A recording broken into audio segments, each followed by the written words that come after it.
Have you ever felt small, like your voice is just a whisper in a storm of loud, powerful opinions? It's a feeling we all know. We look at the world, at the grand stage of politics and history, and we see giants, kings, presidents, revolutionaries. But what if I told you that the real power, the force that truly shapes our world, doesn't come from the top down? It comes from the ground up. It starts with a single voice, a single idea, a single act of courage. It starts with you. Today, we're going on a journey to uncover the hidden history of grassroots movements, the stories of ordinary people who did extraordinary things and changed the course of history forever. These aren't just tales from dusty textbooks. They're living proof that you, right here, right now, have the power to create monumental change. Let's travel back to the 19th century in Britain. The Industrial Revolution was roaring, but for the average worker, life was brutal. Long hours, dangerous conditions, and a political system that ignored them completely. It felt hopeless. But then, something incredible began to happen. Small groups of working-class men started meeting in pubs, in workshops, in secret. They called themselves Chartists. They weren't politicians or aristocrats. They were weavers, miners, and factory hands. Their demand was simple, yet revolutionary: the right to vote. They believed that every man, regardless of his wealth or property, deserved a say in how his country was run. They wrote a document, the People's Charter, and started gathering signatures. They organized massive, peaceful rallies. Millions of people, a third of the adult population at the time, signed their petitions. The establishment laughed at them. Their petitions were rejected, their leaders arrested. It seemed like a failure. But was it? Absolutely not. The seed they planted, the idea that every voice matters, refused to die. It grew and blossomed, influencing generations of reformers. Decades later, almost every single one of the Chartists' demands became law.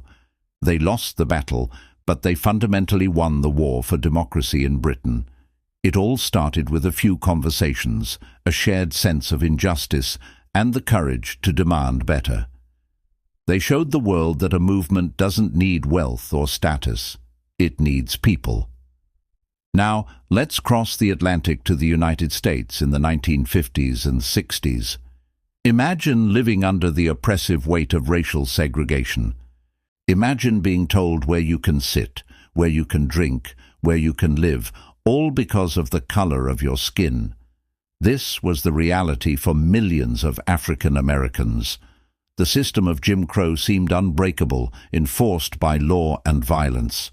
Then, on December 1st, 1955, in Montgomery, Alabama, a 42-year-old seamstress named Rosa Parks did something simple. She refused to give up her seat on a bus to a white man. She was tired. Not just physically tired from a long day's work, but tired of being treated as a second-class citizen. Her quiet act of defiance was the spark that lit a fire. Local activists, led by a young minister named Martin Luther King Jr., organized a citywide bus boycott. Think about that. This wasn't a plan handed down from Washington. It was organized by community leaders, church groups, and students. For 381 days, tens of thousands of black citizens walked, carpooled, and organized their own transportation systems. They walked miles to work in rain and heat, facing threats and intimidation. Their economic pressure was immense, and their moral stand was undeniable. The Montgomery bus boycott was a stunning victory. It led to the Supreme Court ruling that segregation on public buses was unconstitutional. More importantly, it showed the power of nonviolent direct action. It was a movement fueled not by weapons, but by unity, discipline, and unshakable resolve. From the sit-ins at lunch counters to the freedom rides, the civil rights movement was a testament to grassroots power, proving that moral courage, when multiplied by thousands, can topple even the most entrenched systems of injustice. Let's journey to another continent, to South Africa. For nearly 50 years, the brutal system of apartheid legally separated people by race, granting all political and economic power to the white minority. Nelson Mandela became the global symbol of the struggle, but the fight against apartheid was a vast, sprawling grassroots effort, both inside and outside the country. Inside South Africa, township communities organized civic associations, student groups protested, and labor unions went on strike. They created a culture of resistance in the face of a terrifying police state. Outside South Africa, an entirely different kind of grassroots movement took hold. Students on college campuses in the United States and Europe learned about the horrors of apartheid and began to demand that their universities divest from companies doing business in South Africa. At first, it was a fringe movement. People said, "What difference can a few students make? This is about global economics." But they didn't stop. They held rallies. They built shanty towns on campus lawns to symbolize the conditions in South Africa, and they educated their communities. This divestment movement grew and grew. Churches, city councils, and eventually state pension funds joined in.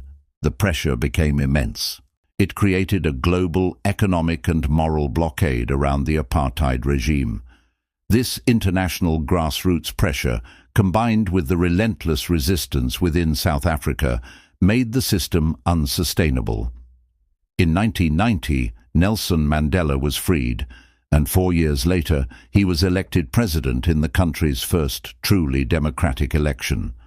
It was a victory for humanity, and it was a victory powered by countless ordinary people, from a student in Ohio to a union worker in Soweto, who all decided to do their part.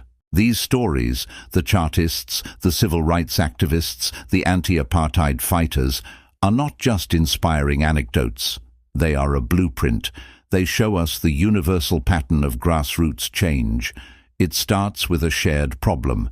It's fueled by conversations that turn into organized action. It builds momentum through small, consistent acts of courage. And it often faces ridicule and resistance before it finally breaks through. So, what does this mean for us today? We live in a world facing enormous challenges: climate change, social inequality, political division. It's easy to feel overwhelmed, to feel that same sense of smallness we talked about at the beginning. But history teaches us a different lesson. It teaches us that change is never handed down from on high. It is always earned from the ground up. Your voice matters.